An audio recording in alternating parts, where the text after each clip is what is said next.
alguien que nos ha acompañado en varias ocasiones acá, con Beatriz Sánchez. Me refiero a Patricio Santamaría, el presidente del Consejo Directivo del CERVEL, para abordar un tema que ha sido bastante polémico en los últimos días y que tiene que ver con el cambio de domicilio de algunos electores en el padrón electoral. Muy buenos días, Patricio, ¿cómo estás? Buenos días, Ricardo, ¿cómo estás tú? Bien, muchas gracias por contestar el llamado de Combinación Clave.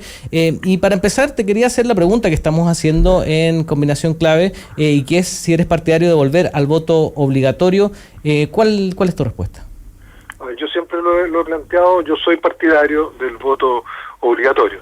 Creo que los países y los estados tienen el derecho de establecer algunos temas o algunas materias que deben ser obligatorias, así como se establece la obligación, por ejemplo, de recaudar impuestos o de pagar impuestos para los efectos de cubrir gastos sociales o gastos de interés común, así como el país estableció en su momento como obligación la licencia de enseñanza media en términos de educación. También debe establecer, creo yo, el hecho de que los ciudadanos cumplan con el deber cívico, el deber ciudadano de participar en las elecciones, participar en los plebiscitos, donde se define en las autoridades que van a administrar las comunas, las regiones, probablemente a partir del próximo año, y el país, y también a definir temas relevantes como son los que se resuelven en plebiscitos nacionales. Yo en eso no tengo duda. En su momento en el debate no ocupaba este cargo, no tuve la oportunidad de plantearlo, pero por ahí algo hay escrito. Creo que fue un error ir al voto voluntario. De hecho, esa fue la primera causa de la gran abstención que se produjo el año 2012. Claro. Casi 5 millones de personas no votaron porque fueron inscritas automáticamente. Sí. Y además se estableció el voto obligatorio, el voto voluntario. Claro, se terminaron las multas por no ir a votar. Ahora hay muchos que dicen que esta sería una solución para precisamente no tener la abstención que tenemos hoy día en las elecciones, pero también hay quienes dicen que culpa de eso específicamente en las municipales que vienen específicamente puede ser este cambio de domicilio que se ha hecho en algunos casos, no en todos, lo aclaro porque eso se ha remarcado mucho, este cambio de domicilio en el padrón electoral, y que tiene preocupadas muchas personas que no alcanzaron a cambiarse, y donde, por ejemplo, en Recoleta, que ya te voy a preguntar específicamente por ese caso, estamos hablando de 12.000 personas, y en total se habla de 485.000 personas que sufrieron cambio, puede ser voluntario o involuntario, eso no está registrado. No quiero que nos expliques un poquito cuál es el problema para que lo entiendan los auditores, Patricio. Sí, lo primero en esto, Ricardo, es señalar que es una tendencia mundial hoy día. El tema de la abstención, el tema de la apatía. Las cifras mundiales muestran, para qué decir, las de América Latina, y un ejemplo claro es el plebiscito en Colombia, hace algunos días atrás. Yo creo que aquí el avance de lo que son las redes sociales, la tecnología, ha generado un cambio en la manera, en el sentido de participación de las personas, y la lógica economicista en que ha caído también el tema político. Creo que ayuda a eso. La corrupción, el financiamiento ilegal que se ha logrado determinar de la actividad política en los últimos años, son cuestiones generales. Yo ayer hice algunos comentarios en el Twitter, me han llenado de críticas por haber hecho referencia a la dictadura. Creo que esto tiene que ver con una cultura en la que estamos viviendo, que es una cultura individualista, una cultura que no privilegia lo común, lo público, pero eso es un debate más largo, porque sin duda el modelo neoliberal, entre otras cosas, lo que produce es esto. Ahora, hay otros elementos que son contingentes respecto de la abstención. Uno de ellos es el cambio en la regla del juego.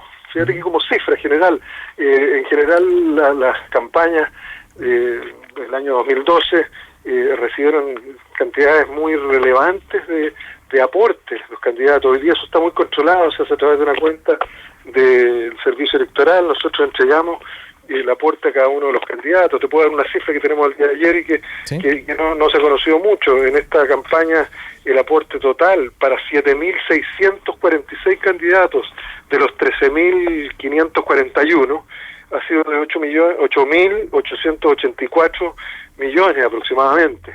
Eso es bastante menor a lo que estábamos acostumbrados a despilfarrar, claro, en propaganda, en otras campañas. La menor propaganda, las ciudades limpias que se ven hoy día en todo el país, el sistema de denuncia, implica una transición en una manera de hacer política, y eso sin duda va a reflejarse en lo que significa la participación en esta elección, o puede reflejarse. También puede tener algún efecto este error cometido no por el servicio electoral respecto del cambio de domicilio, que no sabemos cuántos son, como tú muy bien señalas, y me alegra porque eso empieza a precisar cuál es la información. Hay 485.008 cambios que provienen de gestiones realizadas por los electores en el registro civil en temas absolutamente ajenos. Hoy día veía el caso de un parlamentario que por inscribir un auto, la compra de un automóvil, por el sistema computacional terminó con un cambio de domicilio. Eso sin duda podría afectar, pero no sabemos cuánto, tampoco podemos exagerar ni elucubrar, no podemos transformarnos aquí como en definitiva anunciando abstenciones. Puede ser que se produzca, ha sido la tendencia en todas las últimas elecciones, y este puede ser un elemento que no sabemos en cuánto podría afectarlo, eso no podemos desconocerlo. Claro, pero Patricio, por ejemplo, en el caso de Recoleta, que ya te voy a preguntar porque ellos están haciendo una petición bien concreta, junto con algunos parlamentarios del Partido Comunista, se habla de 12.000 casos en Recoleta de que los cambiaron o se cambiaron de domicilio electoral, y ellos no van a poder votar en Recoleta, y el alcalde dijo que eso podría afectar las elecciones, y así también se puede repetir en lugares donde quizás las elecciones van a ser más estrechas y que por esta diferencia de votos pueda beneficiar a un candidato u otro. Sí, eso tiene su explicación y nosotros se la vamos a dar al alcalde Jadwe. Y nos parece muy bien que haya hecho esta presentación, pero desde el punto de vista legal es imposible. Claro, porque lo que está pidiendo, para que lo sepan los auditores, es que se dé un plazo excepcional para que la gente pueda cambiarse de domicilio y corregir estos errores, entre comillas, que se cometió, ¿no? Claro, lo primero es señalar que ese plazo se dio. Nosotros, sin tener obligación legal, entre el 1 y el 14 de agosto, se estableció un plazo administrativo para que las personas pudieran pedir la reversión al domicilio anterior. 9.200 personas, un poco más, lo hicieron y hoy día están en su domicilio anterior, tienen corregida esa situación.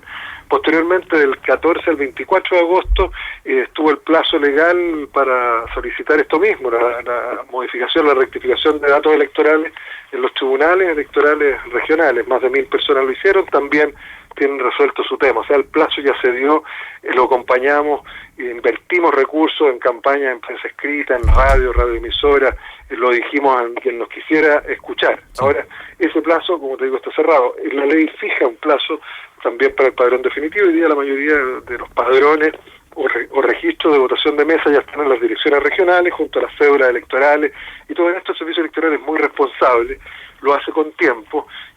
Cuando hemos pensado que no tenemos mucho tiempo para organizar la elección, como en el caso de las primarias, hemos pedido también plazo, que se legisle, pero hoy día no es posible hacerlo, pero tiene una explicación lo de Recoleta. Mira, el año 2012, cuando se legisló respecto a la inscripción automática, había más de 5 millones de personas que pasaron automáticamente por información del registro civil a incorporarse al registro electoral y posteriormente a los padrones. En esa oportunidad se señaló que todos aquellos casos de personas en que no tenían un domicilio fijado iban a la comuna de Recoleta. Y eso es así porque los matrimonios, por ejemplo, bueno, yo me casé en el extranjero, cuando uno llega e inscribe el matrimonio, se entiende legalmente que lo hizo en la comuna de Recoleta. Los que se casan en el extranjero inscriben su matrimonio en Chile. Entonces aquí se ha producido una depuración. Si tú te acuerdas, del año 2012 hubo una cantidad enorme de mesas que no se constituyeron, que no se instalaron, que no llegó ningún vocal, ¿sí?, que no llegó ningún votante. Eso lo registró la televisión, lo registraron las radios, etcétera, etcétera. ¿Y cuál es el problema? Que eran personas que viven en el extranjero, eran personas que no tienen domicilio ni viven en Chile, no tenían domicilio registrado en el registro civil y por ende, de acuerdo a la ley, fueron asignados a Recoleta. Pero con posterioridad se estableció una norma para evitar esta situación de inflar efectivamente el padrón de Recoleta con personas que no votaban porque vivían en Suecia, en Canadá, en Sudáfrica o en Australia. Lo que hicimos fue, por una disposición legal, cambiar a esas personas, retirarlos de Recoleta inscribirlos en la comuna de nacimiento, en la comuna en que habían nacido, Claro.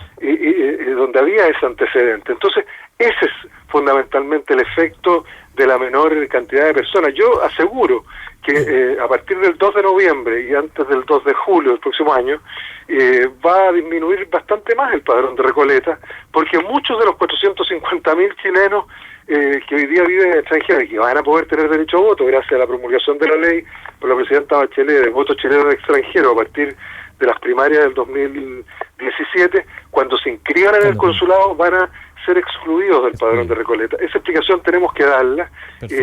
Aquí no hay un tema específico, no es que haya 12.500 cambios de domicilio inconsultos donde nosotros sacamos a las personas. Ese fue un procedimiento en los últimos 4 años. Perfecto. Aclaramos entonces ese punto de Recoleta, también de que no va a haber un plazo excepcional, eso es definitivo, no se puede, ¿no es cierto?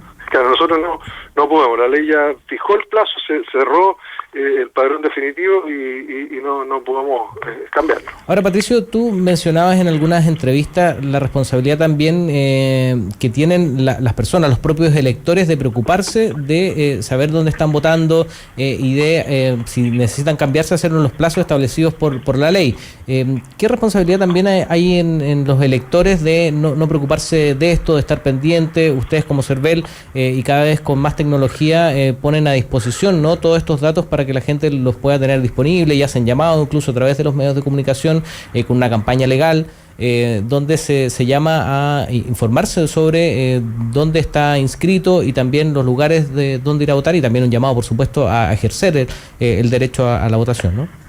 Sí, yo he hecho un llamado más general incluso, así como se habló durante mucho tiempo, nosotros nos da como por moda en Chile. Entonces, la responsabilidad social de la empresa, etcétera, que puede haber funcionado o no, yo tengo mi opinión, pero no es el caso ni la pregunta. Y yo creo que tenemos que mejorar en lo que es la responsabilidad cívica o responsabilidad ciudadana. En Chile nos hemos ido acostumbrando a dejar todo para última hora, ¿no es cierto? Entonces, claro, la persona, el día en que termina la revisión técnica, son colas donde tienen que llegar en la madrugada o en la noche anterior a instalarse. Hay en cualquier área, uno lo recuerda inmediatamente, cómo dejamos todo para última hora. Aquí hay una falta de responsabilidad ciudadana, una falta de responsabilidad cívica, porque claro, es parte de esta cultura individualista que de alguna manera se impuso en Chile, que no se ha ido ni se ha intentado modificar durante los años de recuperación de la democracia, que se ha alentado cuando se eliminó la educación cívica. Yo no sé, ya a esta altura me da casi indignación cuando veo que se eliminó la educación cívica o ciudadana y prolifera la educación financiera. Eso muestra un camino que nosotros lamentablemente empezamos a seguir cuando no había democracia y que no hemos podido hoy día ir cambiando el modelo neoliberal. En esto genera individualismo. Yo escuchaba el otro día al senador Hernán Larraín cuando planteaba, con razón o sin razón, yo no me meto en temas políticos, hago solamente la reflexión, el individualismo que significaba de parte de personas que quieren ser candidatos, que se inscriben, que exigen primaria, habla del proyecto común, etcétera, cosa que yo comparto absolutamente con el senador. Pero eso en todas las áreas de la vida. Claro. O sea, ¿qué hoy día nos llama la atención? Hay mucho que lo hemos venido planteando desde hace muchos años, cuando durante años se desprestigia la actividad política, se desprestigia el sentido de lo público. Cuando todos empezamos a mirar esto con una mirada individualista, lo individual, vamos perdiendo el sentido, ¿no es cierto?, de lo que son las responsabilidades colectivas. Generamos países de derecho, que está muy bien, pero no olvidamos también de los deberes. Tiene que ver con la primera pregunta que tú me hacías. Entonces, yo creo que llamo a eso. Los ciudadanos, las ciudadanas, no puede ser que hoy día, 10 días antes de la elección, ellos que son dueños, llamémoslo así de alguna forma, para usar esta lógica materialista o economicista que parece que se entiende más, son dueños de sus datos electorales, tienen que estar preocupados y revisar. A mí en el Twitter me dicen, ¿por qué yo tengo que andarle avisando que hay un error? Porque se pueden cometer errores, nosotros somos humanos, el registro civil también son humanos, hay errores computacionales, informáticos, y ahí la persona es la que tiene que estar preocupada de revisar sus antecedentes. Por algo se estableció, Ricardo, un procedimiento para rectificar errores de los datos electorales ante los tribunales electorales. Si todo esto fuera perfecto, no sería necesario establecerlo. Por algo los tribunales trabajan y tienen estas facultades. Entonces, aquí mayor responsabilidad sigue. Y eso se tiene que dar no solamente en el diario vivir, en lo cotidiano. Nosotros tenemos que construir la convivencia democrática en nuestra familia, en el lugar de trabajo, donde vivimos, donde estudiamos. Yo ayer se lo decía a los estudiantes de periodismo en la Universidad Católica, y es válido para todos. Tenemos que construirlo ahí. Tenemos que, si hay que marchar, marchemos de manera pacífica, de manera no violenta. Yo creo que es una gran expresión de la democracia, debería ser una fiesta de la democracia, porque es la forma de poner en la pauta de las autoridades temas que a veces quedan atrás, de resaltar situaciones, etcétera, etcétera. Pero también tenemos que votar el día de la elección, cuando se eligen a nuestras autoridades, que pueden salir electas con un solo voto, claro. el voto propio, digamos, siempre va a haber autoridades. Tenemos que levantarnos y votar, y hay opciones. Si no nos gusta a nadie, a pesar de que hoy día tenemos 14.500 se puede anular el voto, puede anular el voto, etcétera, puede votar en blanco, Patricio, etcétera, pero hay que participar. Antes que se nos acabe el tiempo, este no es el único problema que ha tenido el registro civil y el servicio electoral, sino también otros problemas, como por ejemplo que gente que está fallecida todavía está en los registros electorales. Hay casos bien específicos de detenidos desaparecidos, que por ejemplo no se pueden cerrar las mesas cuando ya todos votaron, porque ellos no van a llegar, pero no hay registro de que esas personas están fallecidas o que son detenidas desaparecidas. Incluso ha habido proyectos de ley para modificar esto. ¿Qué está haciendo el servicio electoral y cuál es la coordinación con el registro civil para que no vuelvan a ocurrir estos temas o corregirlos de alguna manera? A ver, nosotros, por razones obvias, Ricardo, no necesito extenderme en eso, solo podemos excluir del padrón a una persona como fallecida cuando recibimos el certificado de función del registro civil. Es el registro civil el que certifica los nacimientos de las difunciones, entre otros trámites. Mientras el registro civil a nosotros no nos informe una defunción, las personas para nosotros siguen estando vivas en el registro electoral y por ende siguen apareciendo. Por eso se producen casos de personas que tienen 144 años y siguen vivas. No hemos recibido una notificación del organismo que corresponde, y yo no digo que sea por un problema del organismo que corresponde, porque en esto donde todos levantan el dedo y se acusan unos con otros, yo no voy a caer en eso ni en polémica. Ellos hacen todo el esfuerzo, me consta, desde que asume la dirección Luis Acevedo, ha hecho un esfuerzo enorme para ir corrigiendo estas situaciones. Estos son problemas que se arrastran de mucho tiempo atrás. Por ejemplo, las personas no saben, pero se disminuyó en un 23% el número de personas que en el año 2003 aparecían que tenían más de 85 años y hasta 143, un año en ese entonces, porque han seguido aumentando la edad. Lo digo, Patricio, porque en las elecciones pasadas también pasó, o sea, estaba Salvador Allende, por ejemplo, inscrito en una mesa, y cómo después ya pasó otra elección y todavía sigue habiendo estos errores. Esa es la pregunta. Ricardo, lo que pasa es que si las personas, por ejemplo, fallecen en el extranjero y no inscriben, el domicilio es imposible que el registro civil pueda certificar la defunción. Si, por ejemplo, llegan certificados de defunción sin el segundo nombre, yo creo que la ley es estricta y tiene que ser estricta porque se trata ni más ni menos que de declarar la defunción de una persona. Claro. Pero hoy día, por ejemplo, yo no he visto el caso de una persona XX donde hay 10 registros o 15 registros con el mismo nombre. ¿Sabes lo que han tenido que hacer los funcionarios del registro civil? Han tenido que salir casa por casa hasta buscar y identificar cuál es esa persona XX que es la que falleció y hacerlo.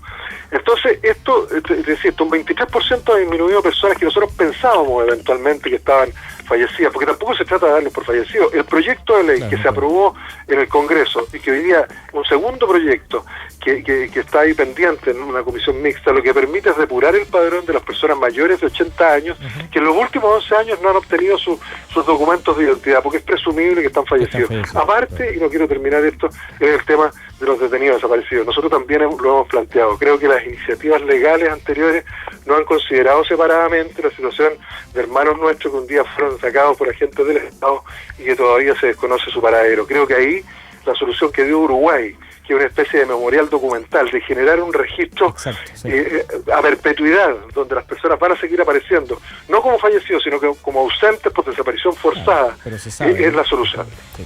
Bueno, Patricio Santamaría, siempre un agrado hablar contigo y le agradecemos haber aclarado muchas de estas dudas, que ya estamos a 2 semanas, ¿no?, de las elecciones, y el llamado siempre es a participar para que no tengamos la abstención de, por ejemplo, la elección pasada. Muchas gracias, Patricio Santamaría, presidente del Consejo Directivo del CERVEL. Gracias.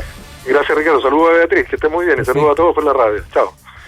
Estás escuchando Combinación Clave. Recuerda que tenemos una encuesta. ¿Eres partidario de volver al voto obligatorio? Con el hashtag Combinación Clave puedes votar. Ya hay 121 votos. A la vuelta vemos cómo va la encuesta. También nuestro panel editorial. Mucha discusión, mucho debate aquí en Combinación Clave, porque somos como tú. Somos la clave.